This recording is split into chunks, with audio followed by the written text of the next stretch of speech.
Hey everyone, and welcome to The Explainer. Today, we're unpacking a highly charged lightning rod concept that is completely dominating Australian political debate right now, the idea of a monoculture.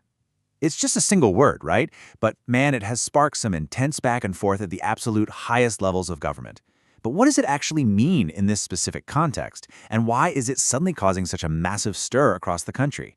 Well, let's strip away all the political noise and look directly at the source material to see exactly how this term is being defined, defended, and criticized.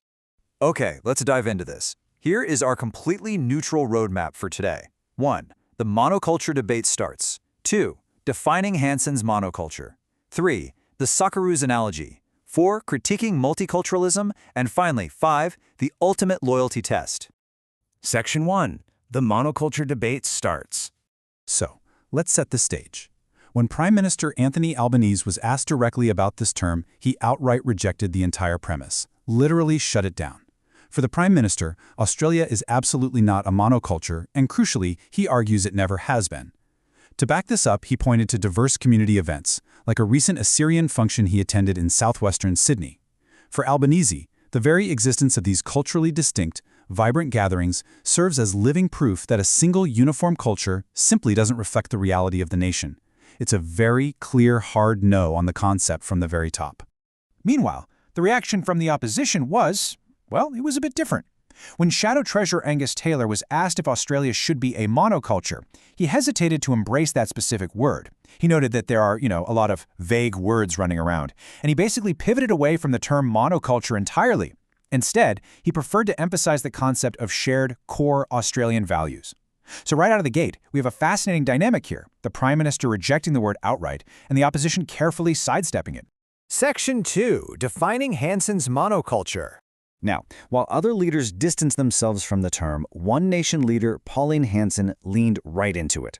So the crucial point here is how Pauline Hanson actually defines the term itself. She isn't defining it by racial or ethnic origin. Actually, scratch that. It's more like a literal translation for her. She draws on the root of the word, noting mono, meaning one, and translates that directly into the idea that we are one Australian, one nation. It's a worldview entirely focused on a unified culture and identity, rather than uniform genetics or a single place of origin.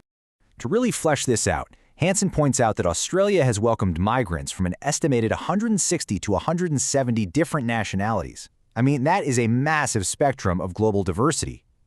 Her argument is that when individuals from all these different backgrounds applied to come to Australia, rather than, say, going to China, England, France, or Germany, they were making a highly conscious choice. By choosing Australia, she argues, they actively signed up for a specific pre-existing unified culture instead of values. In her view, just arriving here implies a direct agreement to assimilate into that shared culture. And she argues that this definition is far from some fringe belief. In her source interview, Hanson backs up her stance by citing a survey of 11,000 people. Just to put that into perspective, 11,000 respondents is a massive sample size for public polling. Based on this data, she claims that a significant majority, 66% of respondents, actually agree with this exact concept of an Australian monoculture. Now, what's really interesting about this slide is how Hanson frames these numbers. She wields that 66% to directly challenge the Prime Minister's claim that Australia has never been a monoculture, arguing that everyday Australians absolutely support her view. But she doesn't stop there. She takes direct aim at the 21% who actively oppose the concept in the survey. She questions the commitment of that 21%, asking rhetorically if they really want to be in Australia or if they're just passing through to use the country's resources for their own benefit without truly buying into the nation. It's a pretty sharp critique. Section 3. The Socceroos analogy. Abstract political terms can be incredibly hard to pin down, but this soccer analogy brought up in the interview brilliantly illustrates the divide in these worldviews. The host points out that when Prime Minister Albanese looks at the Australian national team, the Socceroos, he sees a roster full of different ethnic backgrounds, and he uses that diversity as proof of a successful multicultural Australia. Hanson, on the other hand, looks at the exact same team and sees a monoculture. She sees players from completely different backgrounds, all putting on the exact same green and gold uniform, playing for a single team, and strictly following the exact same set of rules. As the interview summarizes, this simple sports analogy reveals the absolute core of the political debate. It really just boils down to a matter of emphasis for a society. Ask yourself, Do you build a nation by celebrating and emphasizing the diverse differences of its people, or do you build it by emphasizing and enforcing the unified cohesion that brings everyone under one banner? It's a foundational question about how a community should ultimately function and see itself. Section 4. Critiquing Multiculturalism. Having firmly established her definition of monoculture, Hanson argues that true multiculturalism inevitably means accepting incompatible cultural traditions. To make her point, she lists specific consequences that she directly associates with unchecked multiculturalism. She asks if Australians are prepared for things like Sharia law, multiple marriages, or foreign gangs roaming the streets with machetes. Her stance is pretty clear. She believes you cannot say you want multiculturalism without being fully prepared to accept cultural traditions that heavily clash with the established norms of Australian society. In stark contrast to those risks, she lists what she believes monoculture actively defends. According to Hanson, advocating for a monoculture is ultimately about protecting the Australian way of life. It's about honoring the veterans who fought and died for the country and upholding a tightly shared set of morals, principles, and Australian laws.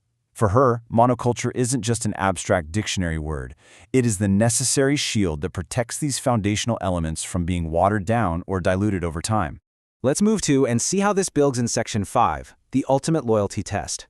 In the interview, the host and Hanson agree on what they call a pretty simple test for all of this. The host notes that it is perfectly fine to celebrate your ancestry. He actually mentions his own Irish roots and his children's Italian, Croatian, and Punjabi connections. But the conversation concludes that national identity ultimately boils down to a strict hierarchy. The question is, what comes first?